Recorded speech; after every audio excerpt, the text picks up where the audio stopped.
আজকের সবজি বাজারে গিয়ে এখানে ফল নিয়েছি 600 টাকার মতন, আপেল নিয়েছি, বেদানা নিয়েছি, আঙুর নিয়েছি, শশা নিয়েছি, অনেক ফল নেওয়া হয়ে গেছে। তো আর এখানে নিয়েছি কোয়াশ নিয়েছি 1 কেজি 20 টাকা দিয়ে, আর এখানে লাউ শাক নিয়েছি 10 টাকা দিয়ে, এখানে বেতে শাক নিয়েছি 10 টাকা ধোয়াটি, এখানে ধনে পাতা নিয়েছি ধোয়াটি 10 টাকা, কুমড়ো নিয়েছি 20 টাকা কেজি, 1 কেজি কুমড়ো 30 টাকা কেজি, উচ্ছে নিয়েছি, টমেটো 10 টাকা কেজি নিয়েছি, বেগুন নিয়েছি 30 টাকা কেজি। তো তোমাদের বাজারে কী কীরকম দাম চলছে একটু কমেন্ট করে জানাবে। ও এর মধ্যে একটু মানে সিম আর বিমস আছে, আর 3টে বেগুন রাখা আছে। তো যাই হোক, তো আমার ভিডিওটা কেমন লাগলো না লাগলো অবশ্যই কমেন্ট করে জানাবে। এখানে 500 লঙ্কা নিয়েছি 20 টাকায়।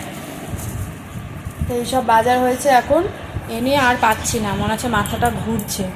তো অবশ্যই কমেন্ট করে জানাবে তোমাদের বাজারে কী দাম চলছে আর আমার ভিডিওটা কেমন লাগলো।